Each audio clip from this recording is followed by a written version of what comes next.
All right, we are officially live on Shut Up and Invest. Here's another episode. Today we're bringing you the latest and greatest, the heavy hitters. We got my man Brian in the house out from Phoenix, Arizona, but he is not investing completely in Phoenix, Arizona. He's investing in all over the United States. And me and Jay Money are going to break down his story, feature all his tips and tricks, and really get an understanding of this lifestyle by design. What's up, Jay? Hey man, I'm doing good, Kevin. Out here, we're out here in Miami. Ryan's out there in Phoenix. We had to remind him the times of the day. He thought 1 o'clock was like, Phoenix time. So he might have missed this. But I'm doing good. Phoenix time. We're having our drinks already over here. Yeah. How are you doing, man? What's that? Kevin's a new dad out here. We got to take a moment to congratulate Kevin. He had a son last week. Thank you. Yeah, we had to pause the show last week because we got a new member of the squad. How you feeling? You get some sleep yet or no? Man, honestly, I've been blessed. Thank God. He is sleeping like a champ, so we are not sleep deprived whatsoever. That is a blessing. That is a blessing. Good. He looks well rested for a new dad. I mean, I'm like, either he's not very good when he's made mom do all the work, or he got lucky. Like, one of the two. Like, what's going on? I'm hands-on, bro. I'm hands-on except when it comes to diaper duty. That's the only place that I'm still taking a back seat on. Get dirty. Father, right? Get in there and get dirty. It's gonna come soon, but as of right now, I'm like, let me make sure you master it before you teach me first. You have to. That's an act of love, man. Making sure she's self-sufficient. That's an act of love. I sign off on that. Brian, what's up, my man? How you been? Man, I'm good, man. I'm good. I'm fortunate, man. This is really cool, man. I'll tell you too about being here today. I don't know what to expect at all. Right. Yeah. Like it's just straight up. We'll wing it. Why? And I think that's really cool because when you do that, I mean, there's nothing that's, I'm not steering the conversation in any way. It's just, does the person know what they're talking about? Do they not? You get on here and you just talking and shoot from the hip, man. So I'm kind of excited about that, man. And to talk to you guys voice to voice, man, this is pretty cool. Yeah. That's something that we always do. We don't know anything about people. Like we haven't met before, Brian. We've talked, we got a few friends in common, but like we haven't actually had a talk before. So, me and Kevin will be learning as we talk to you today. You'll probably teach us some stuff and our listeners some stuff. And it just kind of flows more organically that way. So we like to do it that way. Cool. I like it. Let's jump right in. By the way, thanks to our listeners for the congratulations on the baby boy. I appreciate it. Brian, why don't you tell us how you even stumbled into real estate and what were you doing before? God, man. So I'll give you the really short 30-second version before, because this is my second dip into real estate. So my first dip was back in 2006, 2007, when you didn't have to know what you were doing. And, just start and you look like a genius to everybody, right? So I had the bright idea back then of buying a rental. I had a pretty well paying job. Bought some rentals that were negative cash flowing, right? I knew it from the gate. Bottom it up like market price. But the appreciation was so insane in Phoenix at the time. I had the same plan as everybody else that I thought was a plan. And I'll just hang on to this thing for a year and then sell it, right? That was the plan. Then the Great Recession hits. I thought I was well positioned. I had like 9 months, a year of living expenses saved up. So I thought, okay, anything that happens, I'll be fine. Lost my job. Tenants lost their jobs. Lost the houses. That was my first deal, right? And I thought, okay, I did that all wrong, Fast forward the second time, another job loss led to real estate again. And, this time, it sounds like I'm terrible, employee when I say that again, but this time, so both my partner and I lost our jobs a day apart. So she knew hers was ending, kind of like a buyout. Mine, I got an invitation to go down for a meeting in Tucson, and they fired everybody, right? Which is Tucson's about 2 hours south of Phoenix. Well, if you drive the speed limit, it's about an hour and 30 minutes when I go down there. But I went down there, and there was basically a situation. It was just math, where they had found a guy. I was expanding. So what I'd done before, I was, I'd been in sales for probably going on 20 years, right? Different types of sales. I'd been hired to help build a new territory for a company based out of Tucson to build Phoenix. And it was an industry I didn't have any experience in. And what they found is, and it was it's one of those where you go into a company look at all their machinery, all their processes, completely tear it apart, rebuild, order these machines that are the size of a house, get in, look at their packaging. You basically break down everything in their business. Well, we were a little bit too slow getting that done. So the 3 guys that were hired to do that for them in different territories, they let us all go, and they brought in an old veteran who brought a book of business, his know-how, and they could pay him double what he was making, but it was still less than they were paying us. And they just made a business decision. So at that point, I just decided, well, I don't want to be in that number where you get to become the older guy who start new again and again and again. And I just didn't want somebody to have that kind of control, because this is the 3rd time I've been through that. And being in sales, if things get rocky, the guys that cost the most go first a lot of times. So I knew this, and I started thinking about it. Okay, this is time number 3. What do I want to do that again? And so I just kind of sat down for a second, thought about it, took a couple of months, had some money, took a couple of months to think about it. And then once the decision was made, it was real estate. 3 days later, I had first deal, and it was just go from there. Yeah. So when you jumped in that first deal, were you jumping in to wholesale, to buy another rental, to fix and flip? Well, I mean, what was your idea, your game plan?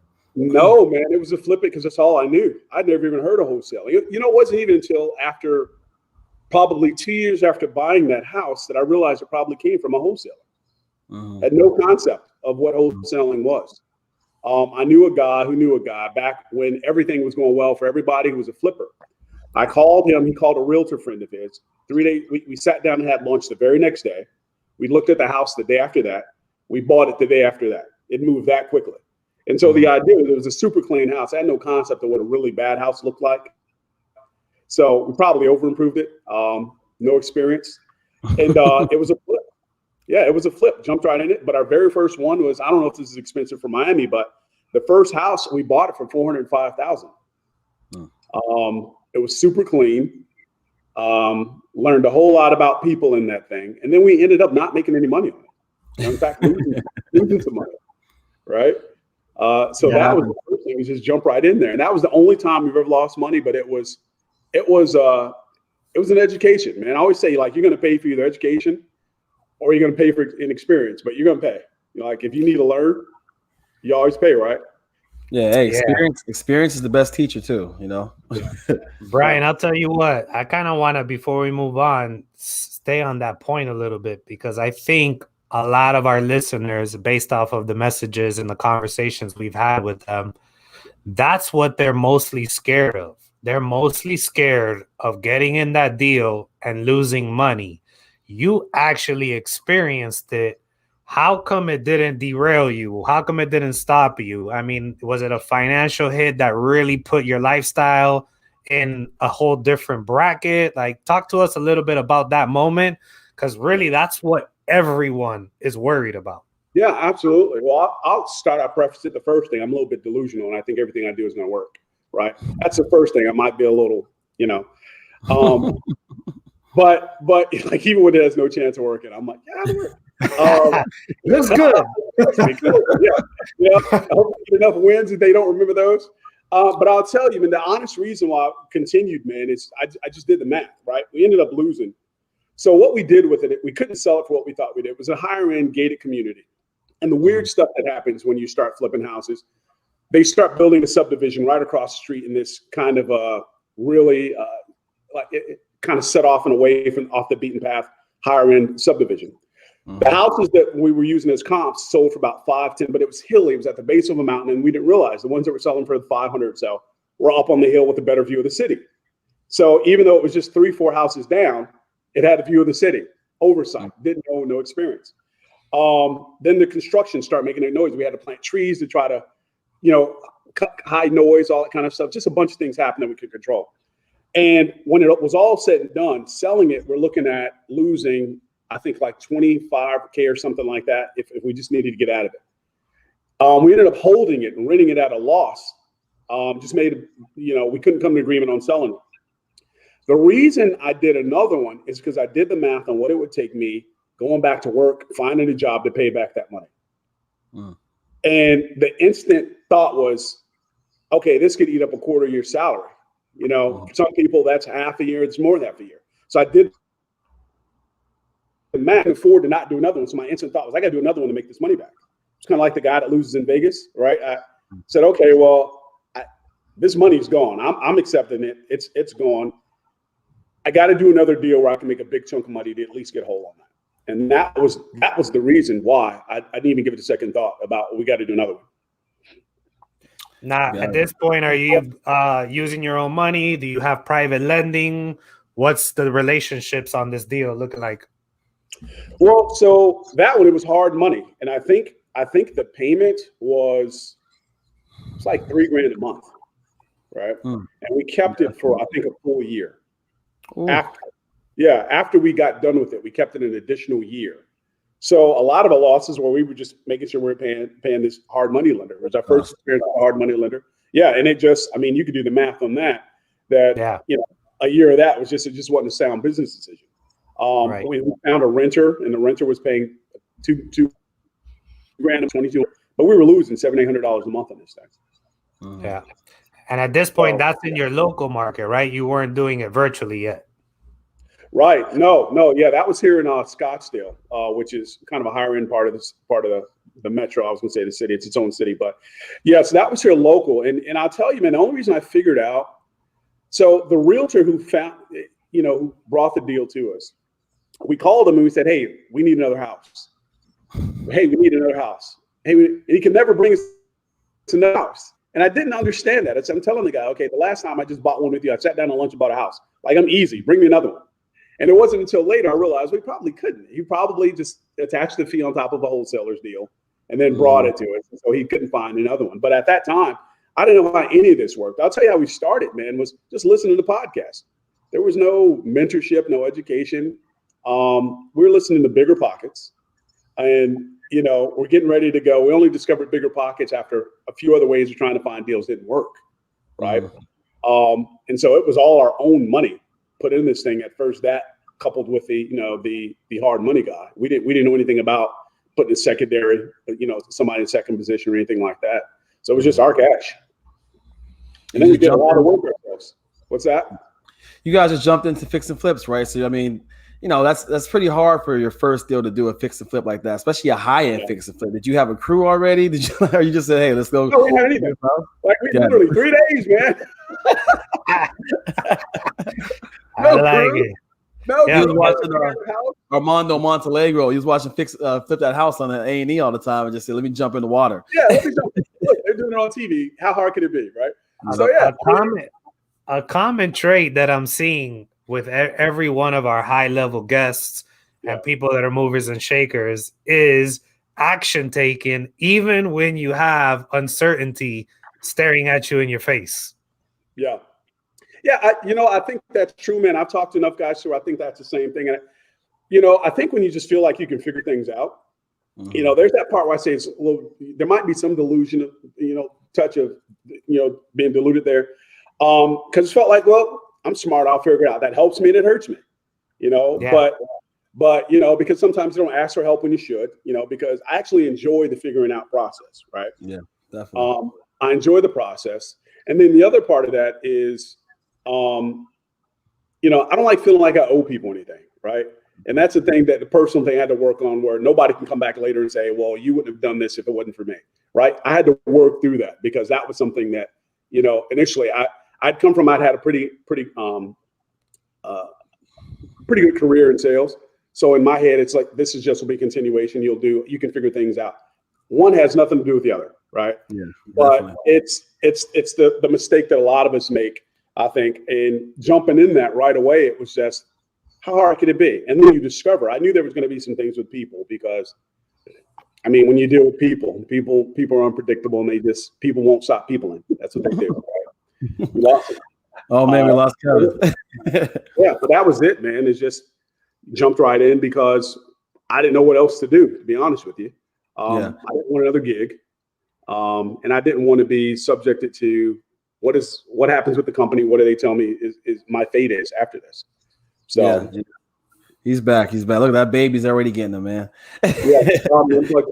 Yeah. So you said delusional real quick. I think a lot of it's just confidence, right? Like, you got a lot of confidence in yourself. When you're a confident person, you feel like, hey, if they can do it, I can do it. And you just jump out on that confidence. And even if you fail, you have confidence that you can learn from those mistakes and do it again, right? And I think that's the main point that people miss is just have confidence in yourself and go out there and do it. Absolutely, because I felt like this, like it's not going to kill me, right? I can do it again, right? I can do it again. So if it doesn't work, you better believe I'm gonna learn from it, but I can do it again. You know, and that's the thing, because what I didn't say is, you know, when everything happened in 08, man, I got melted down to the studs. Like I have a screenshot where I had 17 cents in my account, right? I still have that on my phone, right? Wow. That was what I had, to where a Starbucks coffee was a splurge. Like, you know, saving the cup to come back because a refill is 54 cents, right? So I think the other part of that, to your point, Jory, is it's confidence, because I'd hit rock bottom, ground zero before, after being up and then coming down and going, man, I don't even have electricity. So I think that when I thought about, okay, you're losing some money on a house, I'm like, wait. We may have done that still alive. Me and Kevin talked about that, man. When you hit rock bottom and come up a few times, it's like, I mean, hey, I'm not gonna die, right? So I lose some money. I know how to make money again, right? You take those risks because you remember that the old what was that, the Hangover? The Hangover, yeah. And it's like, but then you died. I'm like, it still works. So let's run it again, man. And you know, you talk about it too, Joe. You look at other people and you go, well, if they can do it, I can do it. And I put eyes on some other guys. I think we all do it. And I had that thought too. Well, okay, if they're doing this, I can do it. There's some stuff I got to figure out. But I'm not going to be perfect on the first one. I expect to be bad at everything before I'm good. Yeah. Brian, what's your business look like today for those of them listening to your first very deal? Now let's fast forward, and what does it look like today so they get a perspective of the growth? Okay. So right now, we just added 2 new people part-time. One of them's now going full-time. So there are 11 of us full-time. And then we're going to be hiring a couple of probably 2 to 4 new acquisition guys in the next month and a half. So where it's look right now, it's myself, partner, 3 acquisitions, a dispo who's in training now, my lead manager is a VA, and then 3 lead gen agents, and then an executive assistant. Nice. So that's what we look like. So we don't have a physical office or brick and mortar. Everybody's virtual. Even in fact, Friday I'm going to meet one of my acquisition guys. So he's been working here for a couple of months now. I've not met him. He lives here locally, but we haven't met. And we're going to be meeting out at a house on Friday for the first time. But we're 100% virtual. Gotcha. And I know you're virtual. I'm all virtual too, right? And the business are different. So when you say you're all virtual, are your AMs, your acquisition guys, are they in the actual markets where you guys are doing stuff at? Or are they tying this up over the phone? What's your process as far as you guys when it comes to that? Yeah, it's all over the phone, man. And I'll tell you how we got into that. You like if you want to know that story, because it was kind of accident. You know, before virtual had a name. So I'd gotten a call from a lady, an older lady up in Lake Havasu, Arizona, which is like in the California border. It's about 3.5, 4 hours drive from where I'm at. So the lady calls and she's telling me, okay, I think I'm ready to do something now. You guys came here before. And she's telling me about how it's set down. And I'm going, lady, I've been to Lake Havasu in 10 years. Wasn't me, right? So I'm trying to convince her stupidly, right? And that wasn't me. And then she goes, well, you guys buy the ugly houses, right? And I was like, lady, and then it clicked. I said, we do buy houses that are ugly, right? And it finally clicked. Okay, this lady thinks I'm somebody else. Shut up and let's talk about it. So we're going through, we're talking. I'm looking at the numbers and I'm going, there's some money in this. I don't have any contacts in Lake Havasu. I've never seen the house. I don't meet this lady. But when I start running the numbers, and this is before there was some of the tools everybody uses now, but we're running some of the numbers, partners and agents. So we're running comps. And I realized there's money in this, right? So then I've got to figure out, how do I get it? Like, it's 4 hours away. I don't know what it looks like. And that was the genesis of everything, how the wholesaling part started. But the first 2.5 years, we were 100% flipping. We only started doing marketing, and that call only came in because I got tired of paying wholesalers, right? Wow. Okay. Now, So it was like, well, oh, go ahead. No, my bad. Were you virtual flipping, or you weren't virtual yet? No, that was the springboard for everything. Gotcha. Okay. Because we were only flipping in Phoenix, and so I think at that point we're doing like 4 or 5 flips at a time, and still weren't really hip to wholesaling. went to a mastermind and got introduced to the idea. And I was like, oh, this is what people are doing. And then that's when it clicked to what that probably happened with that agent. This call. So now I'm doing marketing, running our PPC, running SEO and all that kind of stuff. And I'm learning this stuff to run it myself so that I can have intelligent conversations with an agency should I ever have to hire one. Well, this lead comes in. And so all I'm trying to do, and is stop paying the fees, because the house that we bought right before that, we paid a $31,000 assignment. We ended up making $30,000 on it. We thought we'd make 50. The things that go wrong in flips go wrong. Every time. And this house, when we looked at the chain of, the possession, like it had been sold 4 times within like a month and a half. So it wasn't quite a daisy chain, but somebody else realized somebody left meat on the bone, and then somebody else flipped it. And when we bought it, it still made sense. But it was a hoarder house. But we made $30K on that at the end after 4 months of work. The guy that sold us the contract made $30K.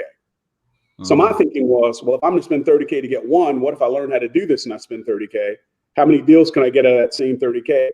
And that was really the springboard. So this lead comes in, and it was, let me figure out, how do I get this deal closed? And that was really the light bulb went off. And I said, well, if I can get this done, it's 4 hours away, 4-hour drive. Can I do one that's a 4-hour flight away? I can't go to solve problems at either one.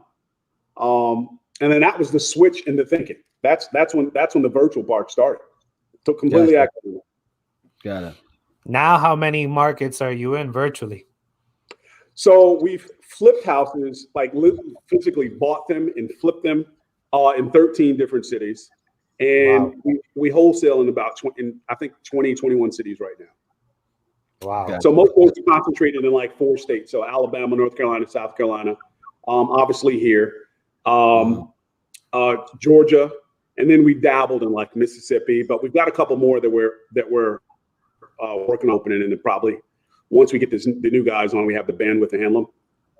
But that's what we look like now. And real quick, I mean, why we kind of stay on that structure? A lot of people are trying to figure out how to structure their businesses right now, right? And virtual, of course, we push virtual. We got a virtual investing course up right now for free at on our website. Kind of break down the process of how you guys, right? The marketing process, how you're sourcing the time leads up, and then how you're selling them. How's that process look like in your company? So you mean like from the very beginning, like how do we even find them? Like what kind of marketing you're doing, but then when you get a lead that comes in, what's the next steps? Okay. To lock that lead lead I'll up. tell you real quick, just the marketing. It's nothing special about us doing it. I mean, data is real important to us.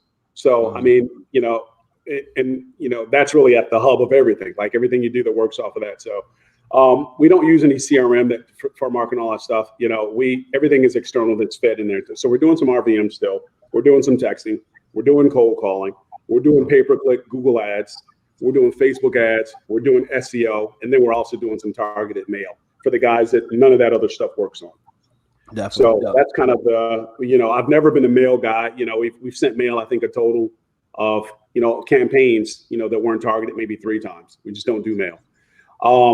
Once a lead comes in, it depends on how it comes in. So if it's a web lead, it comes in, my lead manager gets on it, Jazz is directive, you deal with those within 5 minutes, unless you're on a call. Like you got 5 minutes expiration on that.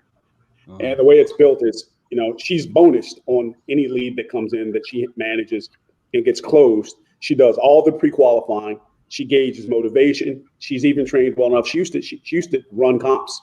So she knows how to look at a deal, decide whether or not it's a deal. She doesn't have executive. She can give her input, and she lets you know how they run it free and clear, blah, blah, blah. You know what you're doing with it. Those leads then get assigned to an acquisition manager. She just round robins them, figures out who's getting what. From there, obviously the negotiation, everything else happens on the phone. We get a contract, we get an agreement. We always put out the disclaimer that, if this doesn't fit for us perfectly, once we've seen it, you can back out of the contract if we need to renegotiate. We don't lock anybody in. And then we also let them know, hey, look, if it doesn't work for us, we might move this through our network. So we tell them up front what's going to happen there. And the way we put it, it's just really, it's just how you phrase that, right? To make people okay with it. You're still going to get your number, but every now and then, it just does not work for us. We discover something and I always give them the out. Hey, you're not a professional. So there's some things that you might miss because you don't do this every day. And I know it's not intentional, but if we find some things and you have to talk about it again, it doesn't work for you. At this point, we can just walk away as friends. But that seldom ever kills a deal for us.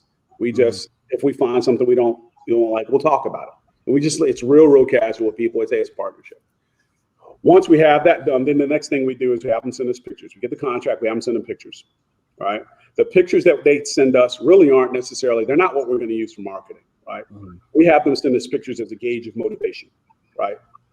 So we get clues about what they're going to do for us, or what they're not going to do for us, how cooperative they are. Do we have some room to move based on, are you willing to drive 30 minutes down the road if you're local and take pictures or not, right? We kind of know what we're dealing with from that.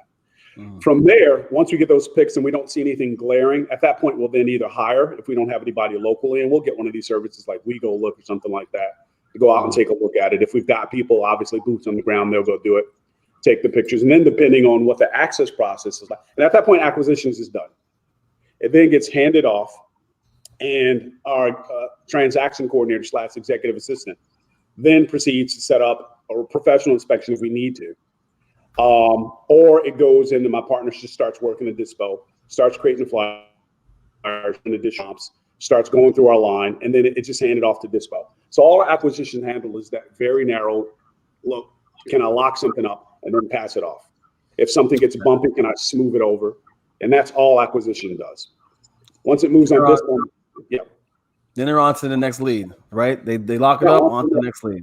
On to the next one. So what I'm trying to not do is have them spend a lot of time, even in follow-ups. So two of the new people we recently hired, it's almost like acquisition guys have their own squires, like if they're knights, and these guys are working on helping them stay on top of leads, so that they're only doing the heavy lifting, kind of close deals. Gotcha. Have you had sellers in conversations question why you're not coming out to see the property? Only a couple of times, not very often. Sometimes I just tell them, hey, look, I'm in Phoenix. I just tell them, all right. Or I say you can do everything over the internet right now, right? Like you go to vacation in places you've never seen before based off the internet. Mm-hmm. So one of the things that's really helped us is we've got a lot of credibility markers online. So you can go and you can start researching. So we've got a bunch of good reviews, things like that. So I think what people will do is they'll go out and I think the trust is already established. So there's some credibility. Before, haven't gotten that question in a long time. We've had a couple of times where somebody, older person, only wanted to sign if she can go to a building, right? So how we handled that is we found it at just a local attorney's office. Said, hey, can this lady come in and sign her paperwork if we give you the closing? They said, sure, if we can close it, then send her. And then that was that. She just wanted to be able to go in a place and see that we're real. But that's very rare that somebody asks that question. I'll tell them we're all over the place too, and sometimes we're just busy because we are in a lot of different cities. And I'll just explain to them, we have to hire somebody to go out there sometimes. We don't have somebody specifically there who can get there right now. We've got to spend money, and it's not me. I got to get somebody to go there. So it's just being honest with people and kind of letting them know, hey, look, I might not be able to get there. And then I think sometimes too, right now, people don't want to see you. Like certain people won't put a mask on, and I'm glad they're hoping I don't bring it up, right? Like.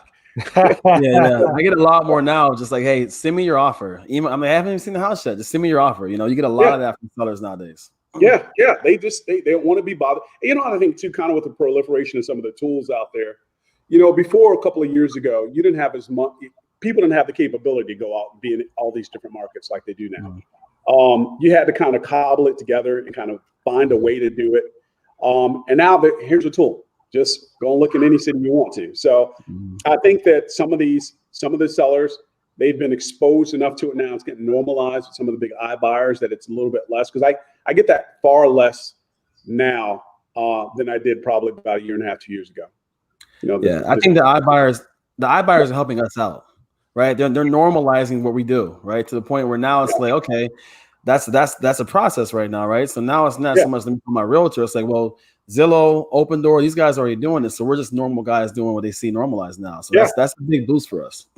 Yeah. And, it took me a while to accept that, right? At first, because, Phoenix is like iBuyer mega capital. Right? like literally not even 2 miles from me is, what is it? Open Door, not Open Door. What's it? OfferPad. One of those. They start. But the headquarters is 2 miles from me, right? The very first house Zillow ever bought nationally in the bill Zillow buys was a mile from me, right? Like the first one in the nation. Like, so they're everywhere here. And I kind of owe being virtual to those guys in a way, because they were driving it. The only marketing we knew how to do early on when we started was pay-per-click. and they were driving the prices through the roof, and we just couldn't compete with them. So it was part of that moving was, let me go where these guys aren't doing deals yet. Because they'll spin you into the ground unless you get really, really good at going at niches. Pay-per-click is real expensive if you're trying to compete with, somebody who's backed by San Francisco money. I was talking to Steve Trang a time when I was out there in Phoenix. He was saying the same thing, how he used to do a lot of pay-per-click, and the price now is so high, they cut it off completely. Yeah, dude, you could spend, $110 on a click, $120 on it, not a lead, like for somebody to go click. Yeah, just a click. You start doing you start doing the math. I know some guy was just spending upwards of $7,000-8,000 a month in pay-per-click, and you'll hear guys say, I would never spend that much, but it really is market. I think one of the benefits I have in being in so many markets is I can get an idea of what's happening, kind of macro perspective, because I can look at all these unconnected cities and see, okay, it's kind of like the bird and the canary. I always use that analogy where I can say, okay, something's amiss, something's coming. Because you can take a look like that. You can take a look at multiple markets at once and kind of figure out a trend without having to look backwards and see what's happened over months. You can go, okay, this is happening in 15 different cities. There's something I probably need to know. Definitely. Yeah, that's actually interesting. What trends or what kind of data are you seeing with that experience in, let's say, a bigger market versus a smaller market? Or what are some of the things that you've been able to take away from being able to be in so many different markets? Well, I'll tell you one thing, and this is probably something for your buyers to know, is that if you've got a market, you're close to 1 million people, you're, let's say 750,000 and above, you're going to have an iBuyer come in there, right? You're going to. Even some of the secondary markets, now you're starting to see that, and tertiary markets, you're starting to see that. I'll say the closer you are to that primary market, the sooner you'll see somebody come in there, and you'll not only iBuyers, but guys hear cities on podcasts and things like this, and guys are a little bit less sophisticated. They hear you throw out a city, and suddenly everybody floods it. I blew up a couple of mine, right? It happens to me every day, man. Hey, Kevin just sent me a picture today. I get messages, hey, I got a group in this part. I'm like, what? Nobody even knows where that city's at. I'm like the only person there. And it's a double-edged sword, right? Because on the one hand, if you want to be able to help people, or they want to bring deals, you can work with them, you got to say the city. But then what you'll start to see, one of ours, we used to eat good, and I saw my pay-per-click in the city go from probably about $29, $33 on a high-end click to hitting the low 90s over in the span of about 30 days. In the span of about 30 days. And so even before I knew what happened there, later I found out what happened in the city. But even before I knew, I said, okay, there's got to be a shift here, because nobody else knows there's these new players coming into the market if they're not running that, because that gives you kind of a real-time, some real-time insight. Something's happening here. But if you're sending mail and you got to wait, weeks, months, and then you got to do that over the course. My response rates are this. After 4 campaigns, you're way behind. Yeah. So you know what I mean? That's definitely a fact. Definitely. Yeah. Now, a deal comes in. A lot of people love to talk about how to acquire deals. I want to spend a little time on, now you start locking these up in these different markets, especially when you first break into a market. How are you now finding the buyers to unload these contracts for? So the first thing that we do, it's very rare that we just go in a market without having buyers in mind, right? So we do some prep work. Like my team calls me hands of fire, because they always say I break things. So it's like manos de lumbre. That's what my acquisition manager called me. He's like, what did you break? Because some system will be messed up, because I got in there and I was like, oh yeah, I forgot to tell you, we're opening this city. I used to do that a lot. So they're mostly got me out of the habit. But so what we'll do, the very first thing is we're looking at, is there activity, period, right? So I'm looking at I want to have, people will call it reverse wholesale model, but I want to know, can I sell this thing? The very first thing I want to know is are they buying there already? Some mistakes that younger people make, younger to the business, I should say, is you lock stuff up in an area that nobody wants it.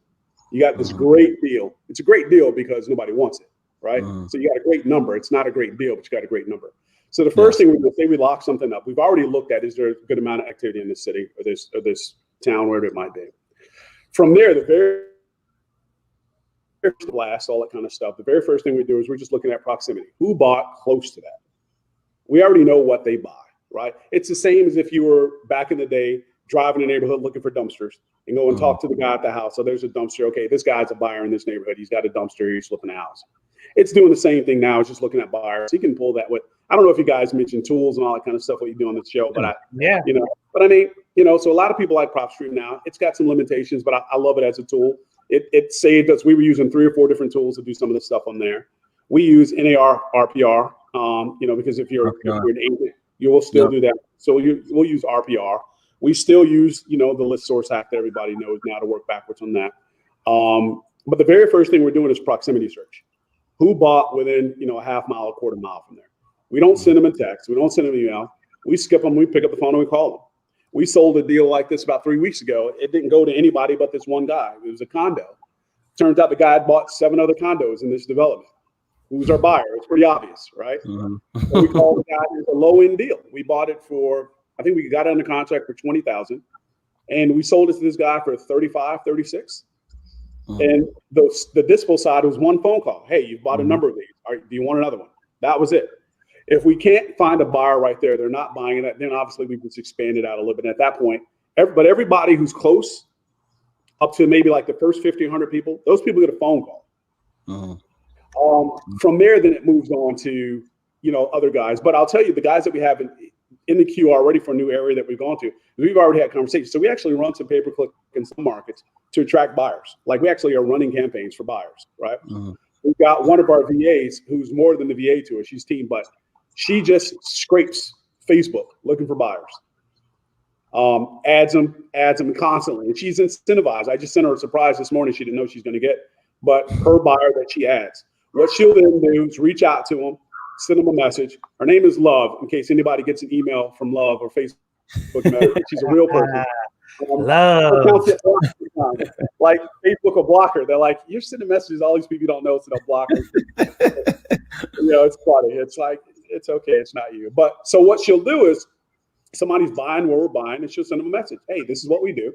Are you interested in additional deals? Where's my charger? Hold on. Let me plug my charger in here. I'll lose you guys. It just gave me the warning. That would be. So what she'll do is she reaches out to them and says, hey, look, this is what we're doing. Are you interested in having a conversation? All of our buyers, like our real buyers, we've had a conversation with them. We interview all of them. So it's a 15-minute to 30-minute conversation. We're getting rid of tire kickers. It's a high-level conversation. I think our conversation is different because we started out as flippers, right? So the wholesaler conversation that we have with buyers is a different one. It's getting into meat and potatoes of what does your business look like? Are we a good fit for each other? If we find something for you that fits what you said you're looking for, the expectation is to buy. If there's an outlet of cash to go buy this deal for you. And that's our whole process. So it's finding guys ahead of time, interviewing those, the proximity search, and then our last option, if we can't move something, is to send it out broadly to people. But we very seldom do that. It's a lot of work on the front end, though. But it makes selling deals really, really quickly. And one thing I was going to ask too, we get a lot of questions on this. Is like, how do you identify I want to go to this market, right? Like what is the reason you go to different markets or add a new market? The first one is just immigration patterns. Are people moving there? Are they leaving? That's the very first. Is it a big enough market where, I can pull out, identify how many deals I would want to do in that market, right? I'm looking at education. I'm looking at our jobs going there. Just that basis. I'm looking at crime. I'm looking at, is it somewhat of a diverse market? Because you tend to have higher paying jobs in markets that have a more diverse workforce. So definitely. I'm looking at where, these are a lot of times these are going to be tech hubs. These are going to be places where they're building a BMW plant. You're going to have places like that. So what I'm looking at is just demographics. I'm looking at, are people moving there and our jobs moving there? And then from there, that's how I figure out, and you can use a bunch of different sources to do that. So obviously you use city data or something like that too, but part of it is the art of it, not so much science, is do I like the city? Like, would I want to go there? Yeah, some of them is, like I want to open Hawaii, right? Like, so it's part of it. Like, do you like the place? And then those other factors right there kind of help me figure it out. And then from there, I'm looking at, is there actual activity? What does it look like? Even if there's not a lot of investor data there yet or a lot of investor activity, how quickly are houses selling there? You know, is there some shortage? Are they building? What's it? So those are the factors that I look at when I decide. But the more from the broader perspective is, do I like this city? Could I get to it? How easy would it be to get there if I ever had to get there? Do I get to get on 3 small puddle hopper planes to get there? Well, that's probably a no. Do I know some people there? How easy is it for me to get in there? You know, can I sell it really quickly? Yeah, that's key. I mean, what you said the last point, that's the whole point, right? Like most of the time, it's like, hey, do I like the city? Maybe I want a house in the city, right? So like maybe I want an Airbnb in Atlanta. Let's go to Atlanta, right? This is what we do. I can make money there. I can make money there, and I like it. Like I don't hate it. Like I'm not, going to some 2-horse town, and it's like, hey, houses are $5. Yeah, okay. No, I want to go there. $5 house is nice though. They rent well. Right. Brian, this is a conversation me and Jay have all the time, and it's a tug of war, and I'm curious to know how you feel about it. You're growing in a bunch of markets. Is there a thirst for the growth, and there is no ceiling for you? You want as many places, or because we talked about this a little in the beginning, life by design kicks in and you kind of want to find that happy place where you're not a slave to the growth and hustle. Yeah. So I'll tell you, man, I can see why you guys would struggle with that too, right? Because it's like, what's enough, right? Mm-hmm. For the first part of this, you guys know when you're growing out, spending everything you're making, you're putting back business, sitting within reason, right?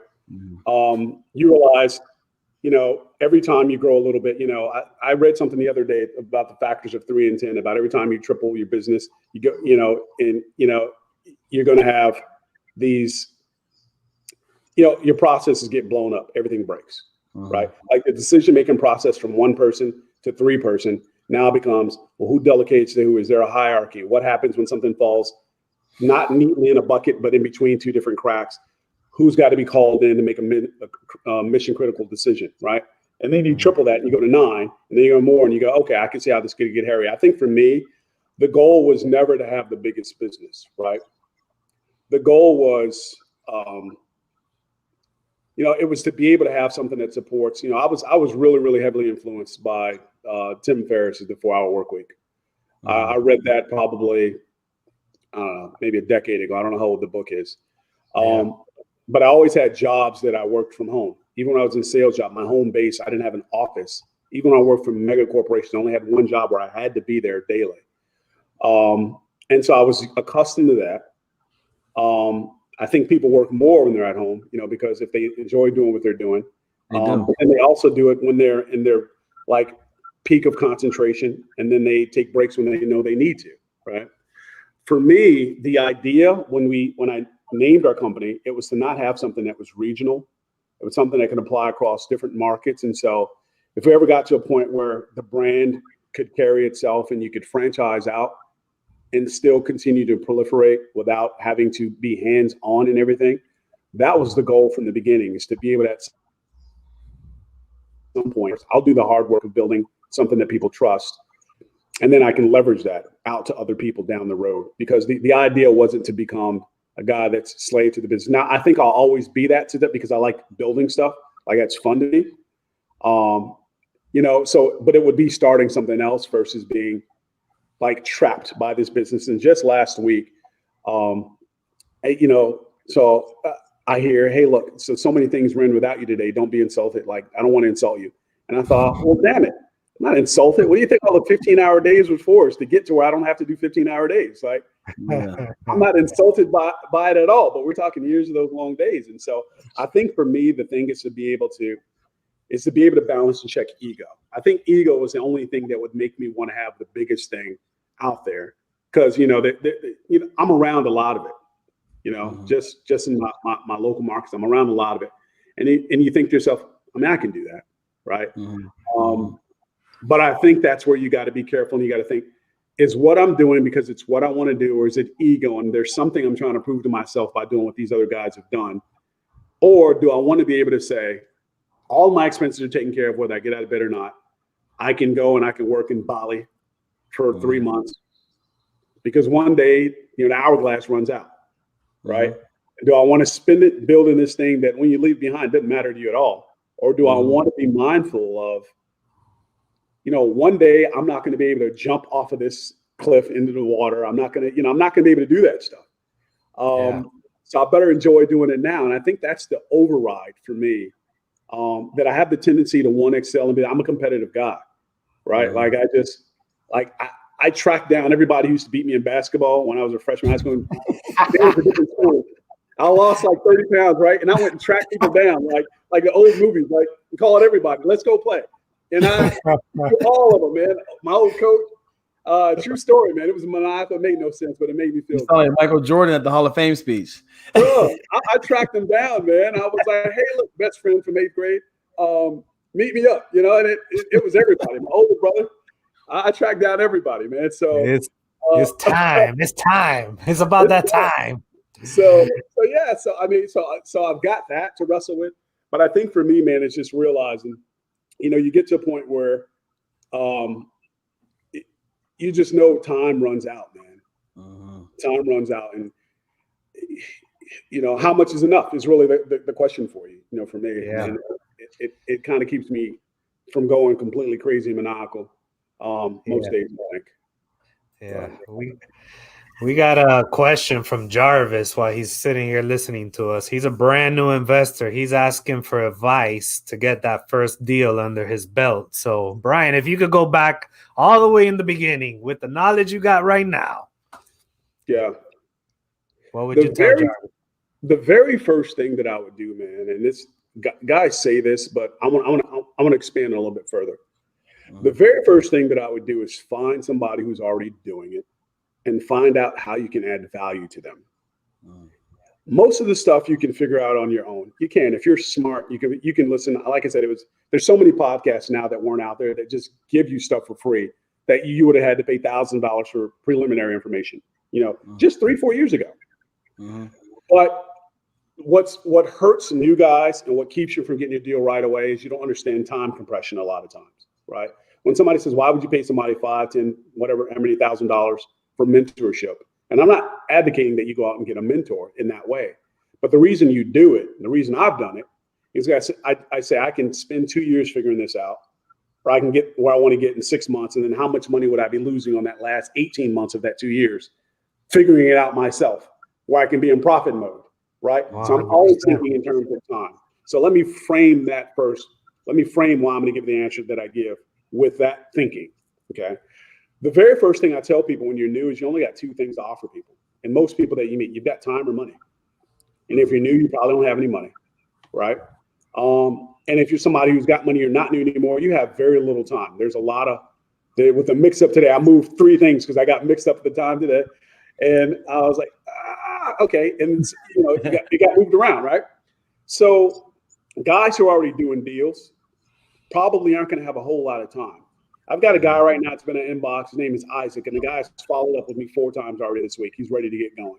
I'm going to work with Isaac because Isaac wants to go and do work that, 1, I don't have time to do, and 2, where I'm in my business right now, I wouldn't do it because the trade-off for me, and I want you guys to understand this, the trade-off for me cost me more to go do those things than to be doing something else that's higher value.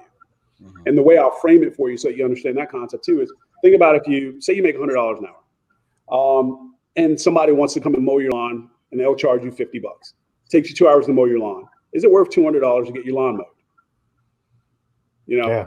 That's what a guy who's already established his thinking, when he can go and do some of the things that you can do, but his business requires him to do other things that cost him. What I would offer you as a newer person is to quite literally just find somebody, find a buyer and call them. Hey, look, I'm willing to work for free. My acquisition manager is going to make, he's going to make just over $18K this month, my top guy. When he came on board, I asked him, hey, do you want to make some money? He said, yes. I made him hang bandit signs like I did. He was out 2, 3 in the morning hanging signs for free for weeks before I hired him. I wanted to see if he had it, because what I didn't want to do is have a false start, pour a bunch of time in a guy, and he quits like 95% of people are going to do. If I'm just putting the numbers out there, you guys run coaching, right? And you've got courses, people start and they don't stop. So the first thing you do is show that you're going to be consistent. The second thing, don't go asking somebody for something. Offer value first and offer your time, and then be willing to work. Guys would love to have you because you get to a point where there's things that you want to get done that you just don't have time to get done. Offer your time. That's the very first thing. Let somebody guide you. Now, if you don't want to go that route, the very next thing that I would say is set yourself some time aside. If you don't want to go that route and have somebody shorten it for you, you just want to use tools. There's so many easy tools right now to just start texting people, cold calling them. That's the easiest thing. What I wouldn't do is send mail. I would stay far away from mail. The last person I told not to do mail, they did exactly that after I told them not to. They're out of the business in 3 months. But I wouldn't do. What's that? I said mail's expensive. So when I tell people first starting off, hey, text, cold call, drive for dollars, right? And I do a lot of mail. Mail is a heavy part of my business, but mail is expensive. So if you're gonna be doing it for 3 or 4, a couple months without any money coming in, you can spend all your marketing spend right there just in that mail. Yeah, and I'm glad you brought that point. You can spend all your money too, because you sound way different on the phone when you're desperate than when you've got some reserves, right? Any salesperson knows that when you need a sale, everybody can hear it, right? Definitely. You start making up reasons. Well, they said when pigs fly, and scientists are working on some pretty cool things. Like you start telling yourself all kinds of things that this can work. Versus having some reserves. That's another thing I say when you're new. Don't quit your job, man. People tell you just go all in and burn the ships. Yeah, I don't subscribe to that. When you think about, have you guys ever had somebody like who worked for who was like in an MLM, like a friend or family call you and they're like, hey, look, like when you're the only person they're talking to, it, right? Like they're bugging the hell out of you, right? You can smell like, why do you need my $19.99 so bad, right? What's going on? Versus, if they go out and that person has 100 prospects to talk to, well, you said no. In their head, I got 99 more people to talk to. It's not a big deal, right? It's not a big deal. But when you don't cast wide enough and you paint yourself in, it shows in the frustration. And then knowing that you've got this looming deadline. If you need that looming deadline, I think, to be moved to action, you're probably not going to do this very long anyway. You're not internally motivated by wanting to do this. If you need the fact that I'm potentially homeless, and then I've seen people losing to go homeless because they burned the boats when they had a job that gave them flexibility. What they didn't do is use their time effectively, right? They had a whole weekend and they're chilling all weekend. You got 48 hours and they watch 4 hours of TV every night. And you say, well, I don't have the time. Yeah, you do. You absolutely have 108 hours. So you see it all the time. Yeah. All the time. Yeah. So that's my first thing. Partner with somebody, work for them, and then negotiate something out with them. Even if your first one, I'll tell you, even if somebody takes half, right? My first deal without somebody guiding me cost me $50K. I would rather gave somebody half of a profit. Definitely. I don't think I'm an unintelligent person, but you don't know what you don't know, right? You just don't know. And you can't, intelligence isn't the same as experience, right? So the very first thing is offer your time, draw for dollars.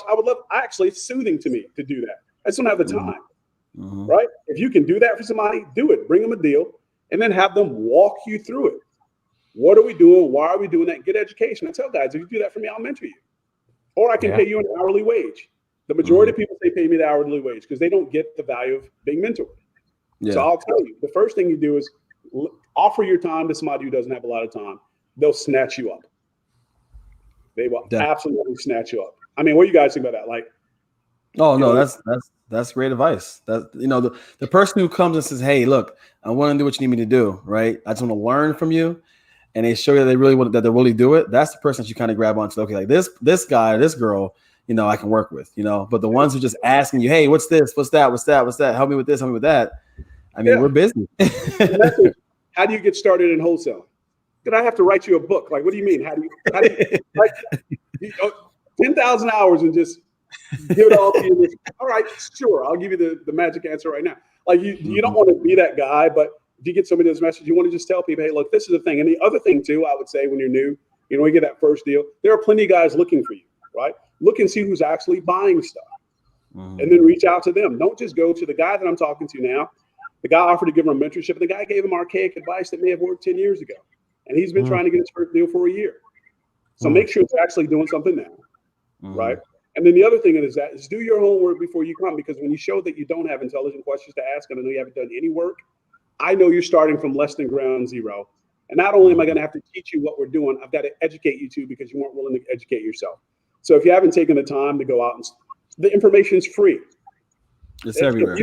If you ask me a question that shows you've done no work at all, the first thing that I hear is no initiative, and this is going to take a lot of time for something that may not ever pay off for me. And then I just don't engage. I point them to resources and I say, hey, go here and then come back to me. And then 99% of them don't go to look at the resource and come back. So then I just save myself some time too, because I knew you weren't going to do the work anyway. Yeah, it's 100%. Yeah, there's a big difference if somebody comes to you and says, hey, listen, I have these lists of 45 houses that look abandoned and they look like they might be a deal. I just don't have the money to skip trace them, but I learned that you can skip trace them and get the information. Is this valuable to you? And I'm willing to work this list if you're willing to partner with me on this and show me how to do this. That is a completely different pitch than, hey, can you teach me how to make some money? When the guy sends that message like last night, I just picture him going like this while he's typing, type. And I can't with you. That's what Isaac did. Shout out to Isaac for doing that. That's exactly what he did. Hey, I've got these houses. I don't know what to do with them. And the funny thing is about it, it's, sometimes guys, we think, hey, we point them to a tool. And they don't even know how to use the tool. So since I'm not saying this, last thing I tell you, an agent gave him these leads. One of the leads, if you looked in one of the tools that he had, he showed these to me. One of them's owned by Citibank, not a lead. The other one was bought by an investor 2 months ago, not a lead. But not having somebody to say, hey, look, these are the things you look at with the tools that you have to know. Don't even spend your time here. How much time did I save him? He was getting ready to go on this long campaign of trying to buy houses that he has no chance of buying. Right. Yeah. Wasting money, burning money on leads that he shouldn't be marketing to. Yeah. Walking into Citibank, asking for the manager. Hey, I need to buy 223 West. Who do I speak to about this? Who do I talk to? Right. But he's like, hey, man, I'll do the work. And I said, okay, this could benefit me too. So because I'm thinking in terms of what is an hour that I give to you costs me, right? A guy says, hey, let's go get lunch. And I think about how much does it cost me to have lunch with you? Because what other thing am I not doing in my business that needs me that I value at X that I can't do while I'm having lunch with you for $10? And I'd love to do it, but I have to think I have to think that way, because when it was just me, it was okay. Now there's 10 other people who their paychecks are coming from here. So not to mention ancillaries and guys that are kind of like Capadonna from the Wu-Tang Clan, like they're not in our company, but they're kind of like ancillary members, Capadonna, Redman. You got Redman and Capadonna. Red and Matt were like your honorary, So we got a couple of those guys too that are looking at it. So I want to make sure they get good beats too.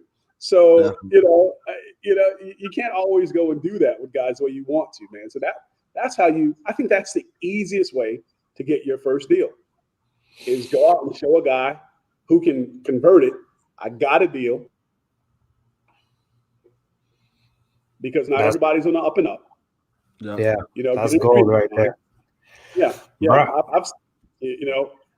I see stuff that, like in real estate, that if it was not in real estate and this has happened in just life outside of it, I'm blown away by the boldness of what some people do. That some of the stuff they do. Yeah.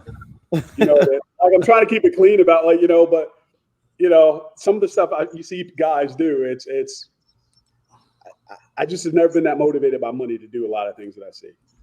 Definitely. Brian, you've dropped fire. We've stolen an hour of your time already, my friend. It is greatly appreciated. You definitely shed some light on a lot of our listeners. I mean, just how we ended it. If you guys can't take that and run with it, then you might want to start considering something else.